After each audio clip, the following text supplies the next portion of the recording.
sebagian orang kumpul-kumpul itu naikin imun. Itu biasanya terkait sama wataknya, Bu. Jadi ada watak ini kan terbagi 3 besar. Ada ekstrovert, introvert, ambivert. Ya. Orang-orang yang ekstrovert itu memang butuh kumpul, butuh ketemu orang memang. Karena energinya naik pada saat bersama. Hanya kan karena kondisi sekarang seperti ini mau nggak mau disiasati kumpulnya kayak gini nih kita virtual. Ya, walaupun betul. Mungkin walaupun mungkin agak berbeda kalau kumpul yang offline gitu ya, yang rasanya lebih. Karena kalau kita offline kan energi kan tidak ada penghalang. Tidak ada penghalang lewat dinding rumah, lewat Zoom kayak gini gitu ya. Nah, tapi ada juga orang-orang yang wataknya introvert, dia malah punya energi bila sendirian dalam rumah. Ada juga yang gitu, Bu. Nah, itu. Nah, ada yang ambivert. Ambivert itu separuh-separuh.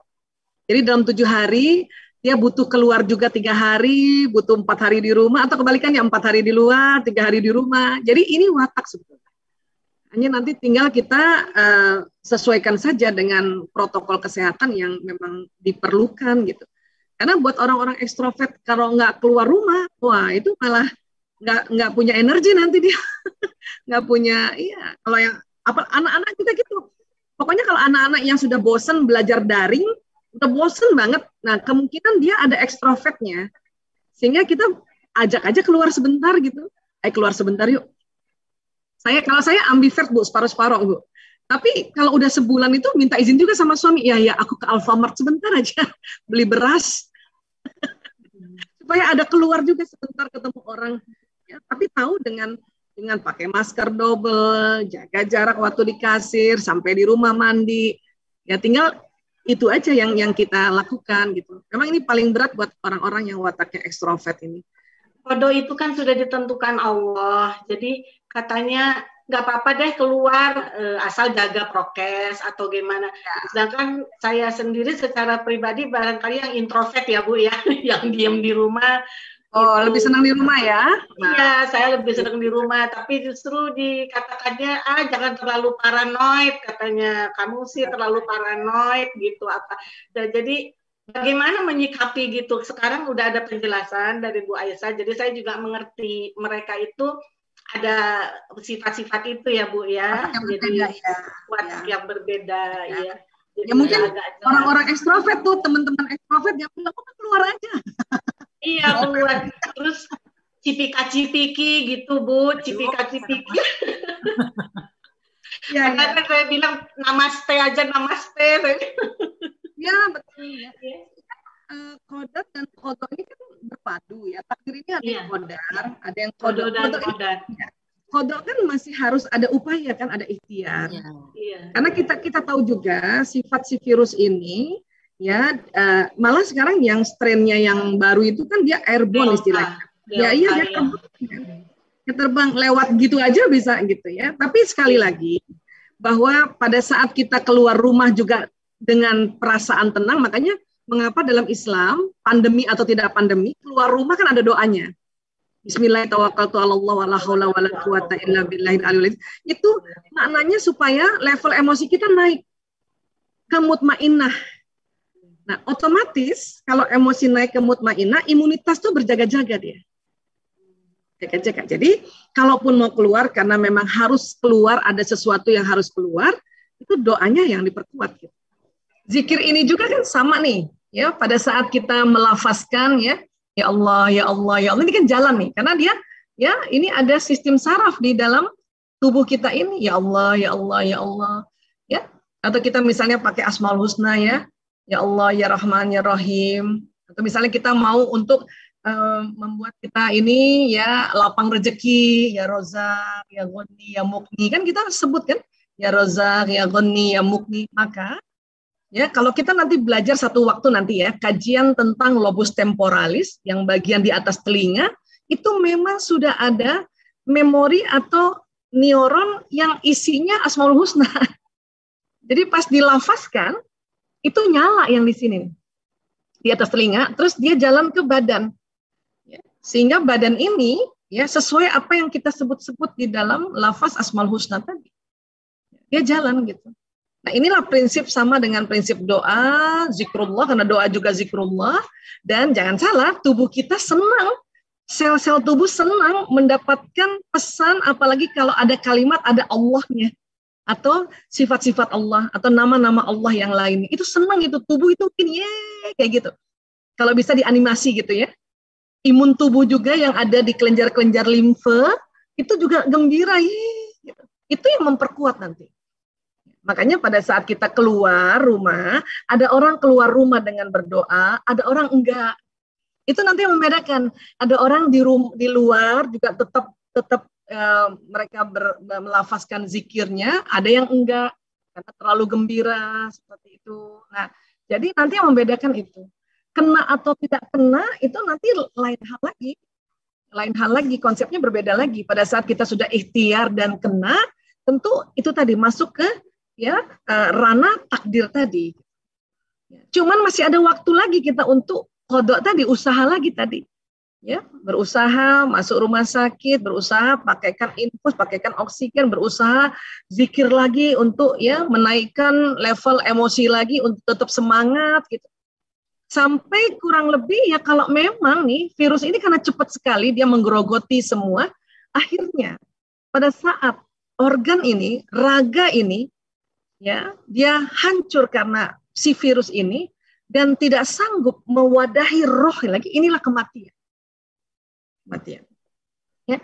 Jadi sekali lagi yang namanya takdir ini tentu kita bukan hanya barangkali sudah tertulis, bukan gitu aja, ada yang dinamakan ikhtiar tadi. Karena kalaupun memang belum takdirnya, paling tidak kerusakan paru-paru karena kita ikhtiar tidak terlalu berat. Ya, dibanding kalau kita nggak ikhtiar. Seperti itu kurang lebih. Ya, wallahu a'lam bishawab. Di otak kita ini kan, di daerah prefrontal ini kan banyak sambungan neuron kayak gini nih Kang. Nah, setiap sambungan neuron ini terjadi memori kan. Sejak kecil, bahkan di dalam rahim seorang ibu saja, ini neuron-neuron yang ada di prefrontal ini, di otak depan ini sudah tersambung. Yang membentuk memori. Jadi Kang Dwiki pada saat capek itu kan lagi tenang tuh sebetulnya ya. Jadi pikiran bawah sadarnya atau file-file bawah sadarnya terakses, terbuka. Nah, ini sebetulnya tentu wajar atau lazim, hanya memang buat tipe Kang Dwiki yang lebih pemikir ya. Kang Dwiki kan lebih pemikir ya, lebih detil. Ini akan jauh lebih detil dan bahkan bisa terlihat seperti nonton film. Ini namanya disebutnya visualisasi visual dia nih. Jadi ada orang yang nggak lihat kan, tapi dia dengar. Jadi memorinya dia dengar. Jadi memori di sini karena sistem saraf telinganya yang lebih kuat, memori-memori lamanya dengar, waktu kecil suara ibunya, itu namanya visualisasi auditori. Gitu. Nah, tapi kalau watak Kang Dwiki, kalau saya lihat sih secara umum ya Kang ya punten, karena sistem saraf Kang Dwiki matanya kuat, jadi memori yang ini sambungan ini nih terlihat, apalagi kalau lagi tutup mata, gitu, lagi rileks, gitu ya. Ada orang bilang mata batinnya melihat gitu, itu maksudnya yang kan mata ini kan nanti yang jalan itu kan yang di bagian otak kan, jadi yang melihat. Gitu. Nah, memori inilah yang membentuk file-file memori. Ada yang menyenangkan, ada yang menakutkan, ada yang menyedihkan dan sebagainya. Dan bukan hanya di otak, ternyata di jantung juga. Ini kan ada memori. Jadi di jantung setiap orang juga ada memori. Nah, terkadang yang masuk di jantung ini biasanya itu tersaring. Memori-memori yang baik kalau masuk jantung. Memori yang indah, memori yang mendatangkan peringatan-peringatan, memori yang pokoknya memori-memori yang baik gitu ya. Apalagi kalau selama ini Kang Dwiki juga ngaji, mengkaji, kemudian mengamati, mensintesa, menganalisa, itu nanti itu tadi tuh. Jadi kolbunya juga ajak ngomong ke otak tadi, ke prefrontal gitu. Jadi antara dialog otak kolbu. Nah, tentu pada saat hal-hal yang tadi ada memori terakses yang menyedihkan, ini kan palpitasinya langsung lebih kenceng. Mungkin nggak 80 kali per menit, Kang, jadi 100 kali per menit, jadi deg-degan kayak gitu. Karena memang di sini ada memori juga. Dan persis di sini juga ada SA node yang membentuk pacu jantung tadi. Ya, ini di sini. Jadi sesungguhnya ini hal yang wajar, tetapi buat watak kayak Kang Dwiki Darmawan, karena memang detil, itu bisa detil melihatnya.